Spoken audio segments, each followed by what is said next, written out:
उसके बाद एटम का क्या स्ट्रक्चर है, बहुत सारे साइंटिस्ट हुए जिन्होंने बताने की कोशिश करी। ठीक है, तो उनमें से नील बोर एक साइंटिस्ट है जो स्ट्रक्चर ऑफ एटम को कुछ हद तक एक्सप्लेन कर पाए। ठीक है, मतलब एटम के अंदर क्या है, या एटम किस चीज से बना है, कौन सी चीज कैसे अरेंज है, ये सब नील बोर ने हमें बताया। ठीक है, ये भी एक बहुत बड़े साइंटिस्ट थे जिनका लाइफ स्पैन 1885 से 1962 तक था। इन्होंने बताया कि एटम दिखने में इस तरीके का होता है। आप देख रहे हैं ना स्फेरिकल, कि इनके अकॉर्डिंग एटम क्या था, स्फेरिकल था। ठीक है, और एटम जो हमारे पास एटम था, एटम के अंदर 3 फंडामेंटल पार्टिकल्स थे, या आप कह सकते हो atom is made up of 3 सब एटॉमिक पार्टिकल, मतलब एटम से भी छोटे पार्टिकल्स। ठीक है, तो 3 सब एटॉमिक पार्टिकल्स थे एटम के अंदर, या है आप कह सकते हो, सॉरी। तो वो कौन से सब एटॉमिक पार्टिकल्स हैं, दैट इज इलेक्ट्रॉन, ठीक है, और प्रोटॉन एंड न्यूट्रॉन। तो ये 3 सब एटॉमिक पार्टिकल्स हैं जो एटम को बनाते हैं। क्या क्या, इलेक्ट्रॉन, प्रोटॉन और न्यूट्रॉन, जो इन्होंने बताया। ठीक है, इन्होंने बोला कि ये जो एटम है ये इस तरीके से दिखता है।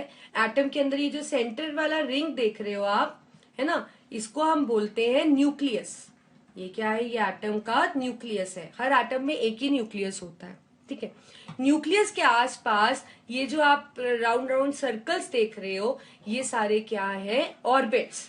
ऑर्बिट्स, ये आप कह सकते हो शेल भी बोल सकते हो उसको। तो क्लियर है। तो नील बोर के अकॉर्डिंग एटम जो है वो 3 सब एटॉमिक पार्टिकल से बना है, इलेक्ट्रॉन, प्रोटॉन और न्यूट्रॉन। मतलब एटम के अंदर ये 3 चीजें हैं। ठीक है, और एटम का अगर हम स्ट्रक्चर देखें, ये तो पार्टिकल्स की बात हो गई, स्ट्रक्चर देखें तो एटम के स्ट्रक्चर में एक अंदर आपके पास ये सेंटर पोर्शन है, ये वाला रेड वाला, दिस इज न्यूक्लियस। इसके बाहर ये जो बने हुए हैं, दीज आर शेल्स। इनको शेल्स भी और ऑर्बिट भी कुछ भी कह सकते हो आप। ठीक है, अब क्या है कि ये जो न्यूक्लियस है, अभी हम ये देख रहे हैं कि ये जो पार्टिकल्स हैं ये एटम में कहाँ कहाँ प्रेजेंट है। Atom consist of these particles, we know that according to Niels Bohr, but where these subatomic particles are present we are going to see now. तो हमने देखा ये जो रेड में आपको दिख रहा है न्यूक्लियस है, इसके अंदर प्रेजेंट होता है प्रोटॉन और न्यूट्रॉन। जितने भी एटम के अंदर प्रोटॉन्स और न्यूट्रॉन्स हैं वो इस रेड पोर्शन में होते हैं, जिसको हम क्या बोलते हैं, न्यूक्लियस। ठीक है, और ये जो बाहर रिंग्स दिख रहे हैं आपको, ये वाले, इनके अंदर होते हैं इलेक्ट्रॉन्स। इनके अंदर क्या होते हैं, इलेक्ट्रॉन्स। ठीक है, जो न्यूक्लियस से बिल्कुल बाहर एक रिंग है उसको आप क्या बोलते हो, इस शेल का या इस ऑर्बिट का नाम क्या है, 1। उसके बाद 2, 3, 4। तो किसी भी एटम में कितने भी शेल्स हो सकते हैं, तो जितने शेल्स होंगे न्यूक्लियस से स्टार्ट करते हुए उनका नंबर हमने 1, 2, 3, 4 रख दिया है। ठीक है, और इन सब शेल्स में क्या है, इलेक्ट्रॉन्स प्रेजेंट है। ठीक है, अब एटम पे चार्ज क्या है, कि एटम पे चार्ज है कि नहीं उसको पढ़ते हैं। तो हमने देखा ये according to Niels Bohr, atom जो है वो इलेक्ट्रिकली न्यूट्रल है। एटम क्या है, इलेक्ट्रिकली न्यूट्रल, मतलब एटम पे कोई नेट चार्ज नहीं है। ठीक है, मतलब जितने इसके अंदर, अभी हम चार्जेस की अगर बात करते हैं तो इलेक्ट्रॉन पे कौन सा चार्ज होता है, नेगेटिव, प्रोटॉन पे पॉजिटिव, मतलब ये दोनों चार्ज्ड पार्टिकल्स हैं। ठीक है, न्यूट्रॉन पे कोई चार्ज नहीं होता, ये चार्ज पार्टिकल नहीं होता, तो इट हैज नो चार्ज, ये याद रखोगे आप। एक बार दोबारा देखते हैं, एटम में 3 सब एटॉमिक पार्टिकल्स हैं, इलेक्ट्रॉन, प्रोटॉन और न्यूट्रॉन। ठीक है, इलेक्ट्रॉन प्रोटॉन चार्ज पार्टिकल्स हैं, इलेक्ट्रॉन पे नेगेटिव और प्रोटॉन पे पॉजिटिव। न्यूट्रॉन अनचार्ज्ड है, इस पे कोई चार्ज नहीं है। एटम दिखता कैसा है, स्फेरिकल दिखता है। उसके बीच में क्या है, सेंटर डेंस सी बॉडी जो रेड कलर की दिख रही है इसको बोलते हैं हम न्यूक्लियस। इसके बाहर ये क्या है, ये है शेल्स। ठीक है, अब ये पार्टिकल्स का अरेंजमेंट कैसा है एटम में, न्यूक्लियस के अंदर है, जितने भी प्रोटॉन न्यूट्रॉन्स हैं एटम के अंदर वो न्यूक्लियस के अंदर, और इलेक्ट्रॉन्स इन शेल्स के अंदर है। ठीक है, शेल्स को भी हमने नाम दिया है, न्यूक्लियस से मूव करते हुए जो पहला शेल है उसको 1 कह दिया, जो दूसरा है वो 2, थर्ड 3, 4, जितने शेल्स है उनको हमने ऐसे नंबर कर दिया। ठीक है, एटम पे कोई चार्ज है कि नहीं उसकी बात करते हैं, तो एटम इलेक्ट्रिकली न्यूट्रल है, मतलब उस पे कोई चार्ज नहीं है। क्यों चार्ज नहीं है? क्योंकि उसके अंदर जितने इलेक्ट्रॉन्स है उतने ही उसके अंदर प्रोटॉन्स है। मतलब जितना नेगेटिव चार्ज है उतना ही पॉजिटिव चार्ज है। तो जब चार्जेस ही सेम है तो चार्जेस एक दूसरे को कैंसिल कर रहे हैं, तो इसका मतलब नेट चार्ज क्या है? 0। तभी हम कहते हैं एटम क्या है? Electrically neutral. समझ गए? ये थोड़ा सा बेसिक इंट्रोडक्शन आपको समझ आया एटम का क्या स्ट्रक्चर है? ठीक है, आगे चलते हैं। अब हमने देखा कि जैसे कि इलेक्ट्रॉन, मैंने आपको बताया कि न्यूक्लियस के बाहर ये क्या है? ये शेल्स है। ठीक है, तो शेल्स कितने भी हो सकते हैं। जैसे इस फिगर के अंदर शेल्स का नंबर कितना है? 4 शेल्स है ना। शेल्स 5 भी हो सकते हैं, 6 भी हो सकते हैं, शेल्स का नंबर कुछ भी हो सकता है। ठीक है, जो आखिरी वाला शेल होगा, जैसे इसके अंदर लास्ट शेल कौन सा है? 4 ना। तो उस लास्ट शेल को हमने एक स्पेशल नाम दिया है, दैट इज वैलेंस शेल। ठीक है, या आउटर मोस्ट शेल भी कह सकते हैं। तो वैलेंस शेल या वैलेंस ऑर्बिट क्या होता है? लास्ट किसी भी एटम के जो लास्ट शेल है उसको हम क्या कहते हैं? वैलेंस शेल या फिर वैलेंस ऑर्बिट। ठीक है, अब जैसे कि मैंने आपको बताया शेल्स में इलेक्ट्रॉन्स हैं। शेल्स में आप देख भी रहे हो, ये देखो एक इलेक्ट्रॉन दिख रहा है, ये भी इलेक्ट्रॉन है। तो शेल्स के अंदर क्या होते हैं? इलेक्ट्रॉन होते हैं। तो पहले शेल में इलेक्ट्रॉन भरे जाते हैं जितनी उसकी लिमिट हो। हर शेल एक लिमिट तक इलेक्ट्रॉन्स अपने अंदर अकोमोडेट कर सकता है। ठीक है, तो पहले शेल में जितने होने चाहिए इलेक्ट्रॉन्स वो भर देते हैं, दूसरे में, तीसरे में, चौथे में, जितने भी शेल्स है उसमें इलेक्ट्रॉन्स फिल होते जा रहे हैं। ठीक है, तो अभी ये आपकी आउट ऑफ रीच है, जो भी हमने नहीं करना कि कितने शेल के अंदर इलेक्ट्रॉन भरने के बाद हम दूसरे शेल को भरते हैं, मतलब कितनी मैक्सिमम लिमिट है हर शेल की। This you will study in the higher class. तो अभी आपको सिर्फ इतना जानना है कि भी जो लास्ट शेल है उसको आप क्या बोलते हो? Valence shell. वो वैलेंस शेल का नंबर 1 भी हो सकता है किसी एटम में, वो 2 वाला भी हो सकता है किसी के अंदर यही वैलेंस शेल होता, 3 4 ना होते, किसी के अंदर 3 हो सकता है, किसी के अंदर 4। मतलब वैलेंस शेल का नंबर कुछ भी हो सकता है, पर होता क्या है वो? It is last shell of an atom. आखिरी शेल को हम बोलते हैं वैलेंस शेल या वैलेंस ऑर्बिट। अब इलेक्ट्रॉन्स भी होंगे इसके अंदर लास्ट शेल के अंदर, तो जो वैलेंस शेल के इलेक्ट्रॉन्स हैं उनको हम बोलते हैं वैलेंस इलेक्ट्रॉन्स। मतलब number of electrons in the last shell.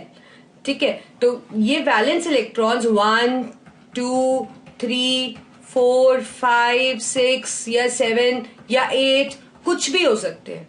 Valence electrons कुछ भी हो सकते हैं। ठीक है, लेकिन इनका नंबर 8 से ज्यादा नहीं होता। अब क्यों नहीं होता 8 से ज्यादा? This is beyond your scope, we'll do in the higher class. इसके पीछे भी एक लॉजिक है जिसको आप धीरे धीरे, जब आप एटम के स्ट्रक्चर को जानोगे हायर क्लासेस में, तो आपको पता लगेगा कि क्यों वैलेंस इलेक्ट्रॉन्स 1 2 3 4 5 6 या 7 और 8 होते हैं, 9 और 10 नहीं होते। मतलब वैलेंस इलेक्ट्रॉन्स 8 तक हो सकते हैं। 1 हो सकता है किसी शेल में, 2 हो सकता है, 3 हो सकते हैं, 4 5 6 7 और 8 हो सकते हैं। 9 और 10 वैलेंस इलेक्ट्रॉन्स कभी भी नहीं हो सकते। ठीक है, अब एक और टर्म को पहचानते हैं, दैट इज वैलेंसी। एक और टर्म है हमारे पास, वैलेंसी। अब क्या होता है कि ये जो वैलेंस इलेक्ट्रॉन्स है, इससे हमें किसी भी एटम की वैलेंसी का पता लगता है। ठीक है, पहले हम जानते हैं वैलेंसी को हम यूज कहां करते हैं। कभी भी कोई एटम दूसरे एटम के साथ कंबाइन करता है। ठीक है, ये एक नेचर है कि कोई कुछ एटम्स अकेले एग्जिस्ट कर सकते हैं। ठीक है, कुछ एटम्स किसी के साथ कंबाइन करके एग्जिस्ट करते हैं। ठीक है, तो जब एक एटम दूसरे एटम के साथ कंबाइन करता है तो वो अपनी वैलेंसी का यूज करता है। वो अपनी वैलेंसी का यूज करता है। अब वैलेंसी होती क्या है? जैसे कि मैंने बताया, valency depends upon valence electron. Valency किस पे डिपेंड करती है? वैलेंस इलेक्ट्रॉन पे। कैसे? अगर किसी के वैलेंस इलेक्ट्रॉन 1 है, ठीक है, या 2 है या 3 है, तो उसकी वैलेंसी +1 +2 और +3 होती है। ठीक है, लेकिन अगर किसी के वैलेंस इलेक्ट्रॉन 4 5 6 7 या 8 है, ठीक है, तो उनकी वैलेंसी हम कैसे फाइंड करते हैं? हम उसको 8 में से सब्ट्रैक्ट करते हैं। उसकी वैलेंसी जानने के लिए हम उनके वैलेंस इलेक्ट्रॉन्स को 8 में से सब्ट्रैक्ट करते हैं। अब क्यों 8 में से सब्ट्रैक्ट करते हैं? अगेन जैसे मैंने आपको बताया कि यहाँ पे वैलेंस इलेक्ट्रॉन 8 से ज्यादा नहीं होते हैं। So this is beyond your scope, you will do in the higher class, क्योंकि इसके पीछे एक बहुत बड़ा लॉजिक है जिसको हम बड़ी क्लासेस में पढ़ेंगे।